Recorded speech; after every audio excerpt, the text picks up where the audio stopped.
É coronavírus ou resfriado? A Covid-19 tem sintomas muito parecidos com os da gripe. Portanto, se estiver gripado, use máscara para não contaminar outras pessoas. O isolamento é fundamental, por isso permaneça em um cômodo do lar, só seu. Deixe o lugar arejado e a luz do sol entrar. Sempre lave as mãos com água e sabão e mantenha as medidas de higiene. Use copos e talheres individuais. As roupas podem ser higienizadas juntas, mas evite sacudi-las antes de colocar para lavar. Após usar o banheiro, limpe-o com água sanitária. Caso tenha tosse, febre acima de 37 graus persistente e falta de ar, procure atendimento médico. TV Antena 10. Juntos faremos a diferença.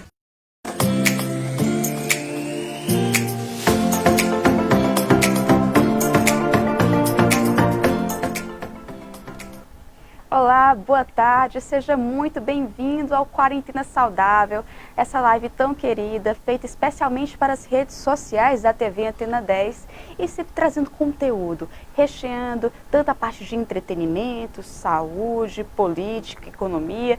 Tudo nós trabalhamos aqui de uma forma mais leve, para levar informação para vocês aí de casa, que estão nesse período de isolamento social, e vocês também que estão retornando aos poucos aí as atividades econômicas no estado, depois dessa parada, né, essa parada brusca por conta da pandemia da Covid-19. E uma das áreas afetadas foi justamente a área da saúde em relação às cirurgias eletivas. Mas agora elas estão retomando de forma gradual e, em especial, hoje a gente vai tratar sobre as neurocirurgias que são realizadas aqui no Piauí. E para conversar conosco, bater esse bate-papo, a gente convidou o neurocirurgião, professor Dr. Nazareno Pirce Brito. É um prazer recebê-lo aqui. Obrigado por aceitar o nosso convite. Obrigado, boa tarde para todos os telespectadores. Eu que tenho que agradecer a oportunidade de poder trazer a vocês informações das quais eu guardo e escrevo comigo. Para mim é um prazer realmente estar aqui e colaborar com vocês nas informações. Tenhamos uma boa tarde hoje. Vamos.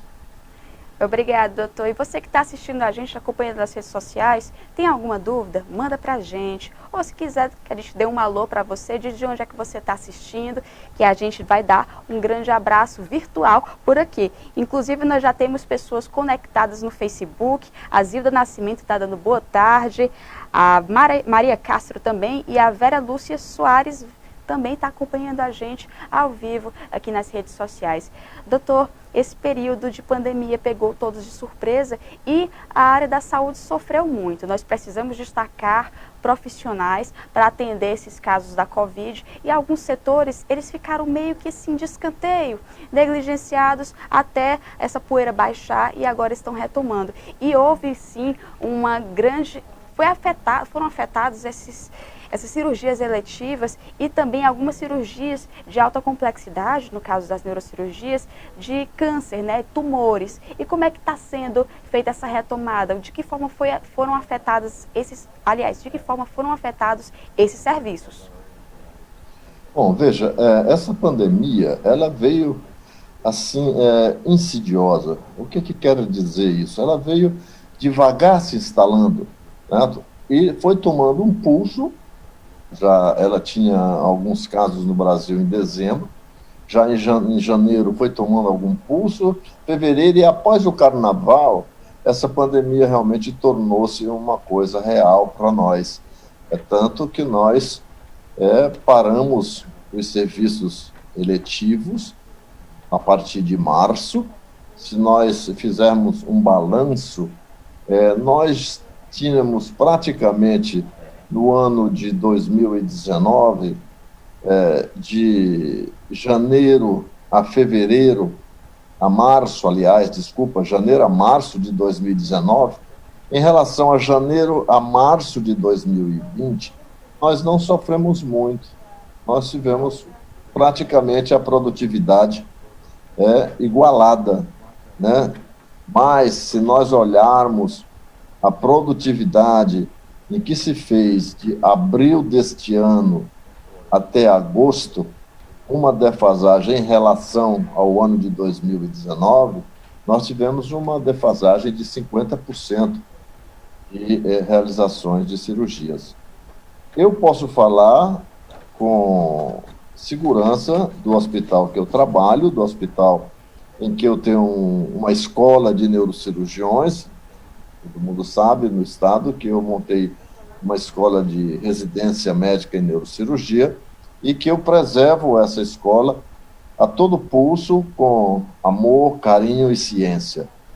Então, eu trago uma formação dentro deles com uma formação alemã de rigidez na resolutividade dos casos, pensando muito mais nos pacientes do que realmente em nós. Isso é o que se procura fazer. Conseguir controlar as cirurgias que eram eletivas, embora vocês sabem que a neurocirurgia é difícil a gente controlar a cirurgia eletiva dentro do cérebro, porque o cérebro é uma caixinha de segredo, mas você consegue colocar aquelas que têm maior urgências, tumores de maior porte, hemorragias cerebrais, quer dizer, são patologias que muitas vezes nós não conseguimos controlar. Então, através com o serviço social, eu trabalhei bastante esses 4 meses, né, pandemia, e eu me cuidei bastante também, né, eu sou do grupo de risco, mas tive cuidados de ficar em casa, de fazer exercícios, de uma boa alimentação, certo? Perdi peso, ganhei massa muscular dentro desses exercícios, quer dizer, para mim, realmente também foi uma situação boa. Agora, se nós olharmos, certo, para o hospital, é uma situação complicada para o hospital. Por quê? A primeira dificuldade que existe é fazer o entendimento dos colaboradores da progressão dessa doença e do contágio dessa doença. Quer dizer, isso desarruma dentro de um sistema de trabalho todos os que estão envolvidos, principalmente o suporte maior, que eu acredito, que nós dependemos diretamente do suporte, que é o suporte de enfermagem e de auxiliar de enfermagem. O médico, hoje em dia, sem um bom suporte de enfermagem, sem auxiliar de enfermagem, ele não é ninguém. E isso, o serviço tem uma defasagem. Além de, por exemplo, nós construirmos na neurocirurgia, que eu busco fazer uma neurocirurgia saudável, científica, universitária, digamos assim, dentro de um hospital privado filantrópico, eu busco características universitárias para a nossa residência médica. Então, nós temos educação, nós temos que formar com educação. Isso faz o quê? Não só na neurocirurgia, como em outras especialidades, existe uma desagregação e formação da equipe, porque o hospital precisa se movimentar, precisa trabalhar, precisa dar suporte ao povo, precisa dar resposta, certo, à sociedade, através dos meios de comunicação. Então, o que acontece? Pode continuar, doutor. O que acontece com isso? Acontece que, por exemplo, o Hospital São Marcos teve praticamente em volta de 150 profissionais infectados. Né? Então, essa troca e essa movimentação dentro do hospital, inclusive do fluxo do hospital, o hospital se transformou inteiro. O fluxo do hospital está completamente diferente. Então, tem áreas que são isoladas e que não estão passando. Né? Isso desarranja tanto essa formação que eu estou dizendo, como a formação e inovação de novas tecnologias. Quer dizer, nós vivemos esses 4 meses, estamos numa fase agora de reimplantação disso daí.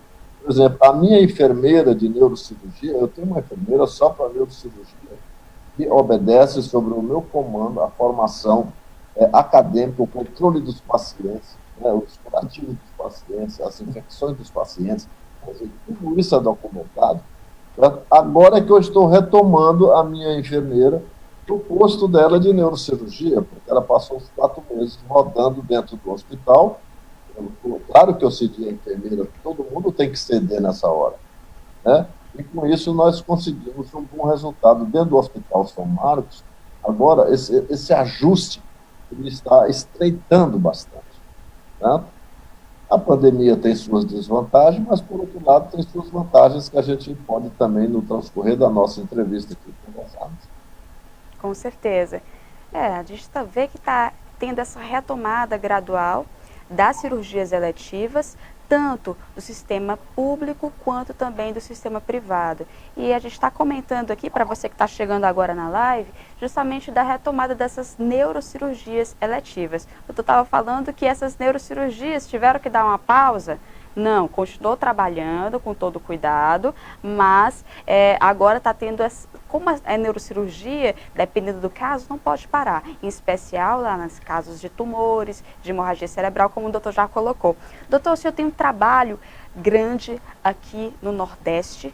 É o primeiro, o centro de neurocirurgia que o senhor lidera. A gente fala assim, em relação aos seus alunos da FACIME, né, o Centro de Neurocirurgia, que o senhor fala de formação de novos neurocirurgiões, que é a residência médica que o senhor lidera, é a melhor residência médica do Nordeste e está em 7º lugar no Brasil, com melhor formação e melhor escola de formação de neurocirurgiões aqui. Eu queria que o senhor falasse um pouquinho dessa história, né, de implementar ensino dentro do hospital, no corriqueiro, no dia a dia, que o senhor está também formando novos profissionais. Isso é verdade, mas eu quero esclarecer algumas coisas. A liderança já vem da minha parte. Eu sempre, desde aluno, foi assim uma tentativa dentro da universidade de liderar algumas coisas, né? A minha residência eu fiz em Santa Casa Unicamp, fui para a Alemanha, vivi muitos anos na Alemanha. Quando eu voltei para a Unicamp. Eu ainda fui 10 anos professor da Unicamp e liderei a residência da Unicamp. Então, quem realmente reorganizou a residência na Unicamp fui eu, isso sem sombra de dúvida. Eu quem conseguiu distribuir casos para os alunos operarem, sistema de plantão, sistema de hierarquia.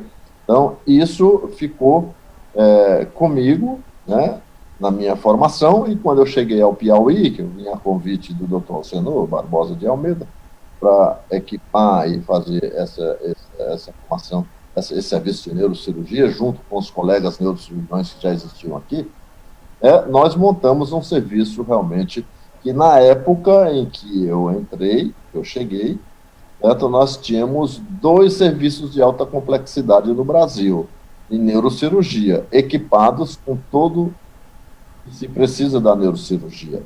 Então, nós tínhamos o Hospital Sírio-Libanês e o Hospital São Marcos, que eram os 2 hospitais dentro da sociedade brasileira considerados hospitais de alta complexidade ao SUS.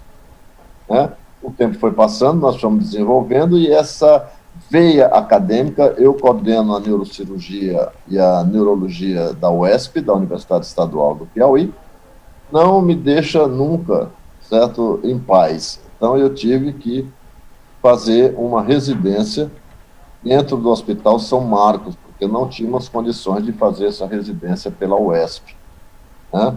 O hospital da UESP, que é o Hospital Getúlio Vargas, na época, há uns 6 anos atrás, ainda era domínio universitário federal e domínio público, que nós não tínhamos condições. Então, eu levei o programa todo escrito por mim, estruturado, para o Hospital São Marcos, onde eu já vivia, onde eu já tinha feito a reestruturação do serviço de neurocirurgia, tanto em equipamentos, em sala de cirurgia. Nossa sala de cirurgia é totalmente equipada, nós temos gaiola de Faraday nessa sala, nós podemos usar qualquer instrumento.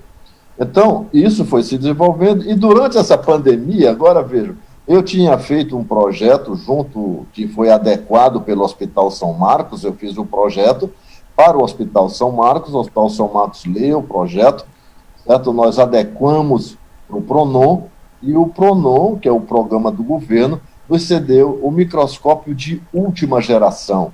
Então, nós estamos agora nessa fase em lua de mel, com o nosso microscópio mais moderno que existe, que é um microscópio da Leica, e que nós podemos operar tumores e operar aneurismas com controles direto intraoperatórios. Realmente, se nós fizemos uma ressecção total do tumor, ou se ficou resíduo do tumor. Esse microscópio foi montado pela equipe de engenharia da Leica no dia 18, 19, 20 e 21, e agosto agora, o microscópio é novíssimo, entendeu? Em que nós estamos naquela fase de lua de mel, todo mundo querendo operar no microscópio. Nós temos, na fase de tumor, nós usamos um corante, chama 5-ala, esse corante é bebido pelo paciente 3 horas antes da cirurgia, e dentro da cirurgia nós ligamos um filtro no microscópio e podemos ver o que é tumor e o que é cérebro normal. Nos aneurismas, nós podemos ver se o aneurisma está fora da circulação, depois que se fez realmente a clipagem do aneurisma, né? Então, isso nós estamos em desenvolvimento, né? E continuamos em desenvolvimento.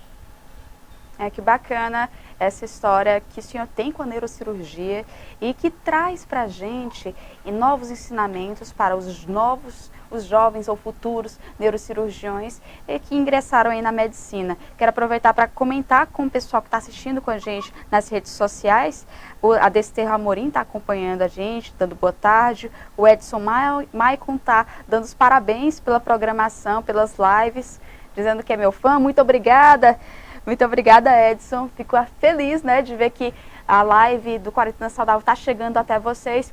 E, doutor, a gente vai exibir um vídeo falando um pouquinho da sua história que o senhor tem com a neurocirurgia, mas aqui no Piauí, né? O senhor que está aí desde a fundação do Centro de Neurocirurgia há 23 anos.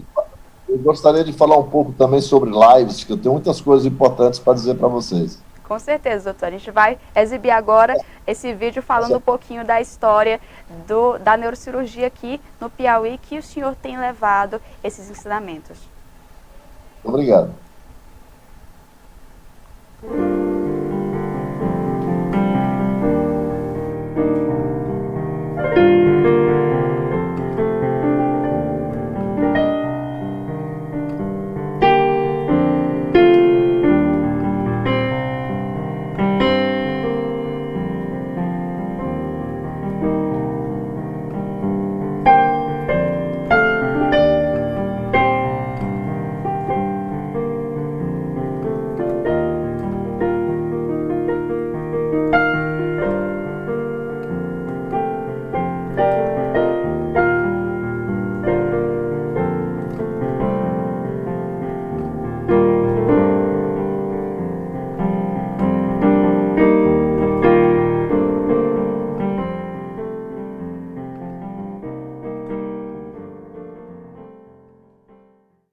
Doutor, fala um pouquinho dessa história do senhor com a neurocirurgia aqui, na montagem, na criação desse centro de neurocirurgia no Piauí. Já passou o vídeo, já? Passou. Ah, porque a gente não vê, né? Isso. Bom, eu sempre fui, assim, um aficionado na neurocirurgia. Fui, eu acho que um bom aluno de universidade, sempre passei por média nas minhas cadeiras, mas me tranquei no departamento de neuroanatomia há 5 anos e decidi já ser um neurocirurgião no segundo ano, no final do primeiro ano da escola. Eu já realmente tinha decidido ser neurocirurgião. E ali tive esse departamento de neuroanatomia durante 5 anos, onde eu tinha meus cadáveres para abrir as cabeças, fazer as peças, e foi monitor de uma neurocirurgia dentro da escola. Daí vem o meu cunho de ensino, né? Eu fui durante 5 anos monitor de uma disciplina de neuroanatomia. Então, dali vem esse meu cunho. Então, eu fiquei com aquilo sempre na cabeça, fiz a minha residência, voltei na Unicamp. Eu fui professor durante 10 anos, lá veio minha qualificação, mestrado, doutorado. Quer dizer, quando eu fui convidado ao Piauí, eu ia fazer livre docência, né, mas vim embora, né, cheguei a professor adjunto aqui na escola, na universidade, mas eu estou muito satisfeito, certo, em criar esse regime de escola. Até agora, eu tive muita sorte com os meus residentes, muito, certo? Você vê que eu não faço entrevista com os residentes, eu converso com eles um pouco no dia depois da prova, eu não tomo parte na prova, a prova é uma prova geral para todos os estudantes, e eu converso um pouco com eles somente, porque a entrevista eu não acredito muito que vai me modificar o cunho do residente, né? Eu posso muito bem pegar uma entrevista maravilhosa e não ser aquele residente que eu desejei, o que realmente não acontece aqui. Aqui eu converso com eles e por sorte, Todos os meus residentes são pessoas cumpridoras dos seus deveres, certo? E eu sei respeitar os direitos dele. Entendeu? Então, eles têm direito, eu ofereço o direito para que eles possam fazer o dever. Então, eles fazem o dever para poder ter a regalia do direito do que eles querem. Então, isso é muito bem. Eu não tenho aquela conversa de mandar dizer o que ele tem que tomar na orelha, ele toma na hora ali comigo, entendeu? É regime de educação, embora eu seja assim, mãezona, eu realmente sou duro, mas eu sou que nem dizia o Che Guevara, mas não perco a ternura, né, certo? Continuo lá e eu acho que todos eles gostam de mim, eu acho que não tem nenhum que não goste. Quando nós abrimos a residência, aqui no primeiro ano de residência, eu recebi um telefonema do MEC, do Ministério da Educação e Cultura, que eu tinha montado uma residência e que eles tinham um residente do interior, tinha um residente de Salvador, que a residência tinha fechado, do hospital, muito bom, Hospital São Rafael, fechou a residência e o rapaz estava no 4º ano de residência, ia para o 4º ano, um piauiense, e se eu tinha o programa do 4º e do 5º, porque eu estava começando com 1 ano. Falei, ora, mas quem monta uma residência tem que ter os 5 programas, não tem outro jeito. Então, foi quando chegou o Dr. Jefferson. O Dr. Jefferson hoje é neurocirurgião com prova feita na Sociedade Brasileira de Neurocirurgia, é neurocirurgião realmente pelo nosso serviço e pela Sociedade Brasileira de Neurocirurgia. Hoje nós temos a nossa primeira egressa formada desde o 1º ano até o 5º ano, doutora Elis Raquel, que é uma neurocirurgiã junto conosco no Hospital São Marcos. Não deixei ela embora, certo? Ela hoje é neurocirurgiã do hospital. E muito satisfeito, né, no emprego que eu tive com a doutora Elis, em colocar ela em São Paulo com meus amigos na neuro-oncologia, na formação dentro da técnica cirúrgica em microscopia. Quer dizer, essa é uma outra conversa que eu estou tentando, certo, terminar, certo, e vai ser terminado. Eu tenho muito que agradecer ao senador Elmano Ferrer, é uma pessoa em que eu estimo bastante, tenho uma admiração muito forte por ele me conceder, certo, emendas diretas para o hospital, para desenvolvimento da ciência sobre a minha responsabilidade. Então, nós estamos montando um laboratório de técnica microcirúrgica, com microscópios da Leica também, da mesma firma que nós temos esse microscópio grande, certo? Em que o residente vai treinar habilidade dentro das suturas e operar olhando o microscópio. Porque você realmente operar com o olho é uma coisa, você meter o olho no microscópio, aquilo vai embora, certo? Eles têm que treinar. Então, isso nós tínhamos na Alemanha, a nossa cirurgia experimental. Então, quando eu não estava no centro cirúrgico, eu estava na cirurgia, na técnica cirúrgica, sozinho, operando ratinhos, fazendo suturas, fazendo essas coisas, para aprender a olhar no microscópio e aprender a fazer as coisas corretas. Então, esse é um sonho que eu continuo. Eu espero não ficar demente nem tão cedo, certo? Espero continuar trabalhando esse cérebro maravilhoso. Até os 90 eu quero continuar, tá? Entendeu? Vai demorar um pouco para os 90, mas eu quero chegar lá operando e tal. O que é que eu vou operar hoje? Não sei, vamos ver lá, certo? Então, com toda a técnica, não tremo, não bebo, certo? Não fumo, certo? Não tenho nenhum vício, entendeu? Então, claro que você toma um vinhozinho final de semana, né? Você também não é de ferro, não, né? Certo? E adoro música, vocês sabem disso. Gosto de tocar, de cantar, entendeu? Faço minhas lives de música, cantando, tocando, certo? Jazz, blues, Antônio Carlos Brasileiro, Jubim, Vinícius de Moraes, quer dizer, eu sou um sonhador. Tem muito mais coisa que você mesmo sabe, né? Que é a edição da revista, né? Que é uma revista médico-científica, em que eu sou o editor-chefe no Hospital São Marcos. Né? Doutor Nazareno, multitalentos, neurocirurgião, cuidando de vidas, cuidando do cérebro, da coluna também, né? A gente não pode esquecer. A parte da música, um instrumentista talentoso, sensível, cantor. Olha só, não só toca violão, como canta muito bem. E também desse trabalho do ensino. Aí vem as lives também nesse período de pandemia, que o senhor está sempre levando conteúdo durante essas programações das lives do NUTEM, que é o núcleo que o senhor trabalha, que traz todos esses estudos acerca da parte neurológica, de neurocirurgia e dos tumores também, e além disso, vai ali aflorando aquela parte artística que é muito bacana.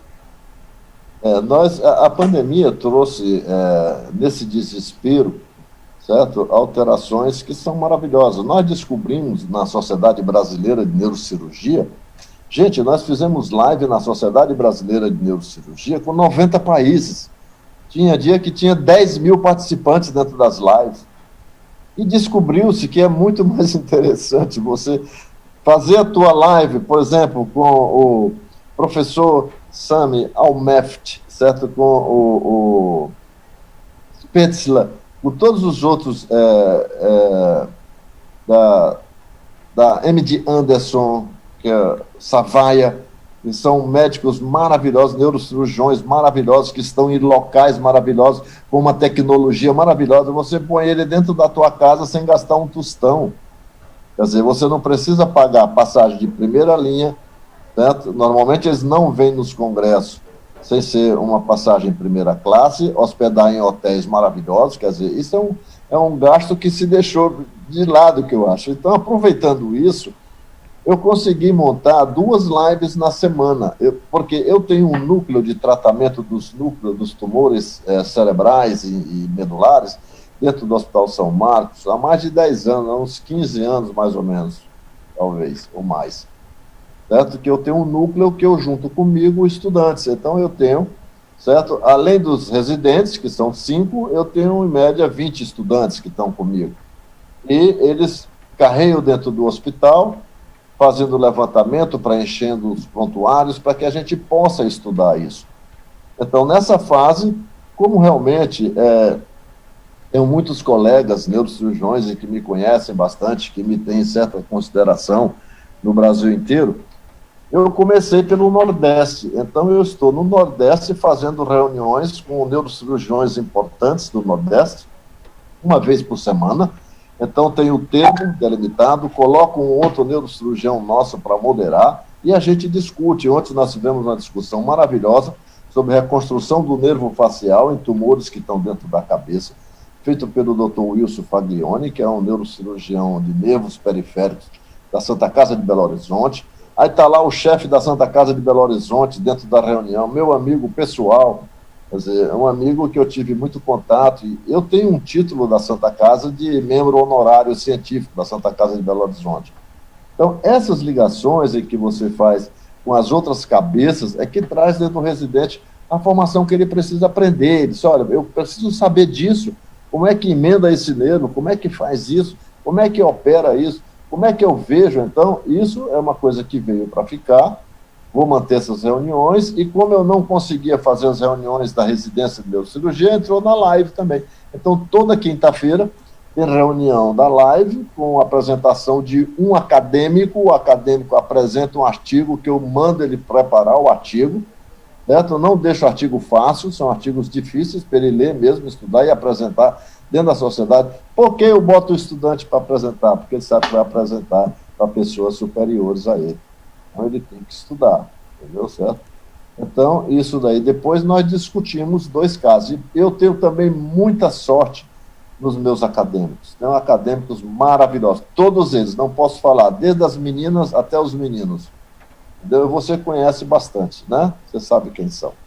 Sim. Então, isso vamos continuar fazendo, é uma coisa interessantíssima. Olha só, a pandemia tem proporcionado um aumento dessa educação à distância, proporcionado a conexão com outros estudiosos, sem que eles necessitem vir para cá, e é maravilhoso essa conexão, tanto da parte científica, quanto da parte também educacional. Doutor, eu quero agradecer o senhor ter aceito esse convite da nossa live, ter discutido conosco sobre essa retomada das cirurgias eletivas, neurocirurgias eletivas aqui no Piauí, e também nos agraciar com sua história aqui com a neurocirurgia no estado, e também, a gente não teve tempo de colocar, mas quem sabe numa próxima, dessa sua veia artística aqui. Muito obrigada. Tá bom. Muito obrigado, eu que agradeço. Só tenho a agradecer para você. Sou muito agradecido a você pessoalmente, Valéria, você sabe disso. Você é uma pessoa excepcional. certo? Muito obrigado. Muito Eu que obrigado também pelo. agradeço. Tá. Obrigado, professor. E você que está assistindo a gente no Quarentena Saudável, obrigado por ficar até aqui. Lembrando que sexta-feira a gente volta com um novo conteúdo. Sempre sexta-feira a gente pensa em algo mais leve, entretenimento para você, mas é claro, pensando também em outros assuntos que a gente pode abordar de forma tranquila e educativa. Volto com vocês lá na sexta-feira, segunda-feira, quarta e sexta são as nossas datas, horário fixo das 16 horas. E você que está preocupado aí achando que o Quarentena Saudável vai acabar depois do isolamento social, não fique. A gente vai retomar, vai continuar essa programação especial para vocês. Um grande abraço, fiquem bem e olha,